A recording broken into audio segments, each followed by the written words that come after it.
Hey you guys, it's Rachel here with Sons of Tempo Cane Corso. I got the puppies. Hey Jokers. Hey Jokers. Oh, hello, hello. Yep. I don't know if you can hear that thunder. That's nice. You can see the storm coming. Yep. Doesn't that look like a dog in the clouds? Possibly? Possibly. Maybe. Anyway, it's really beautiful. So, I want to talk to you guys about something that I find to be very important, something that really needs to be said. So on one side, I really love making these videos and like helping people with their dogs and helping them have better relationships and bringing positive exposure to the breed. But on the downside, as the breed has become more popular, a lot of the people that contact me are wanting to breed. And unfortunately, many of them, their reason for wanting to breed is because they love the breed. Loving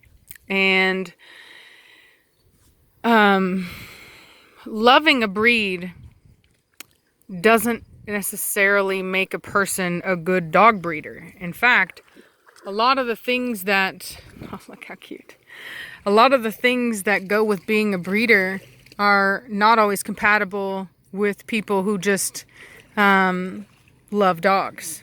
So, and I'll give you an example. Let's say you buy a puppy and you fall in love with this puppy. You love it very much. It's an excellent puppy. Never does anything wrong, right? Special, super smart. But then you find out that that this dog has hip dysplasia, or it has maybe a genetic issue that causes it to get, a loss of hair or something, Then you're faced with, do you breed this dog? Or do you, do you not breed this dog? And depending upon how much space you have, has a lot to do with whether or not you can keep every dog that doesn't work out as a breeding prospect. And then you also have to question whether or not keeping that dog is the best thing for that dog. Like, would it be better suited to be in a home where somebody can give it one-on-one attention? If you have a bunch of dogs and you're not, and I don't ever tell people that they should have their dogs like me. But, I also wouldn't want one of my puppies going somewhere that it's going to be in a kennel outside. Some breeder that just has a bunch of dogs and the dogs just stay kenneled and maybe they come out whenever they're being worked. But other than that, they're kenneled. I don't want my dogs in that kind of home. So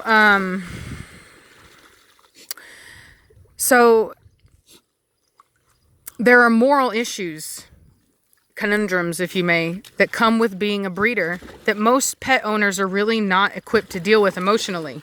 It takes some really hard executive decisions that can be pretty tough to make.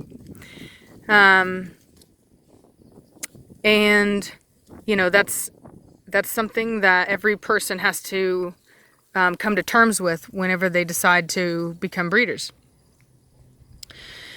The other part is that, breeding dogs is not something that doesn't require skill.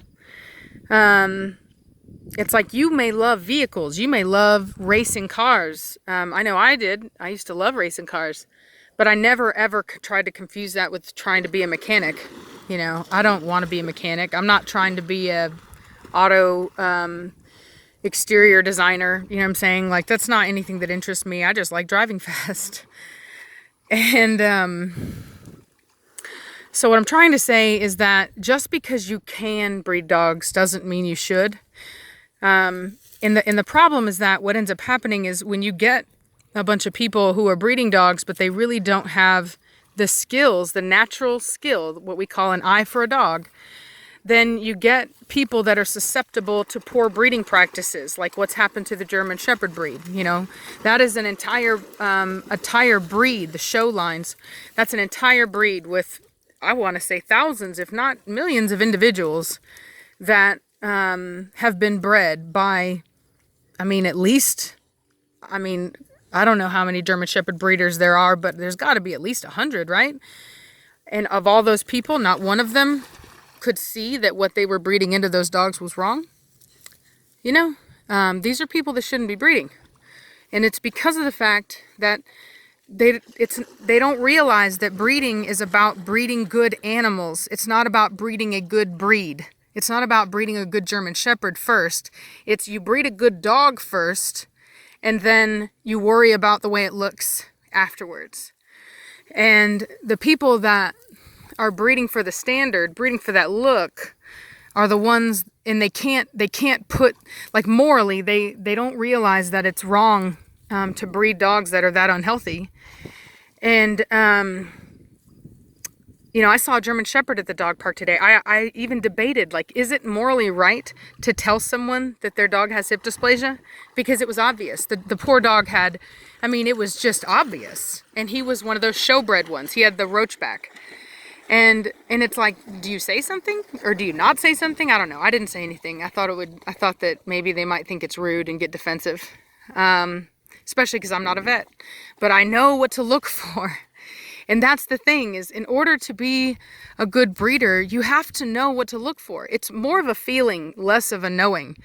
You should be able to look at a dog and maybe you can't, in its rawest form, maybe you won't be able to correctly identify the exact trait that's throwing the dog's structure off, but you will know something's off. Just like I did when I saw Blondie run. Most people didn't catch that, but very few people did. And the ones that did, those are your potential breeders. People that notice a difference in a dog's gait are potential breeders. Back over here. Sorry, my phone got hot and cut off. Hopefully we can get this done before it gets hot again, because like I said, the sun is just blaring. So anyway, like I said, just because you want to breed doesn't necessarily mean you should. There are genuine traits that a person needs to have. We all have skills that we're good at, things that we're good at, and we all need to work within those boundaries. But if less people were breeding that didn't have the natural skill, then we wouldn't have the health issues that we have today. Right? Because a good breeder is like a good architect. They build things that work first and foremost. Okay, your creation has to work well. You love it and you want it to survive, and you want it to stand the test of time, right? That's what all people that have a vision of creating things do. And make no mistake about it, people that breed are people that like creating things. That's what you're doing. You are putting animals together that you think are going to create better animals or maintain what you've already got. And you know, anybody can take 2 dogs from good lines and make pretty puppies. It takes a whole nother level of breeding to be able to move past that. And so, you know, just to keep that in mind. You know, whenever you think you want to breed, really kind of question yourself and say, am I going to be, you know, is this about me? Is this about me wanting to make money, or is this about me just wanting to, you know, have puppies? Or is this about wanting to better a breed, right? Wanting to participate in a group effort spanning, hopefully, you know, a lifetime, right? And further. So, it's something that I hope that people take more seriously. And I'll be very clear, I don't just sell my breeding rights to anybody. It's not about money to me. It's about, what are you going to be able to contribute? You know, first of all, what are your intentions? And then what is your actual skill level? You know, is this something you should be doing? Because not everything is as easy as you think it is, you know, and it leaves you susceptible to people that are in it for bad reasons. Like I said, for, you know, people that breed in, can you get that thing off me? people that breed in deformities into dogs for under the excuse that it's a standard, you know? That kind of stuff shouldn't be tolerated. And it wouldn't be if you had people that were breeding for the right reasons, because the dog matters first. And anyway, that's all I have to say about that. You know, it's not that we don't need more breeders. There will always be a need for breeders, but there needs to be good breeders. And you need to be honest with yourself about whether you think you can actually be a good breeder. It's not about how much you love them. It's not about any of that. It's about hard choices. It's not always easy. And it's about doing the right thing even whenever it's hard.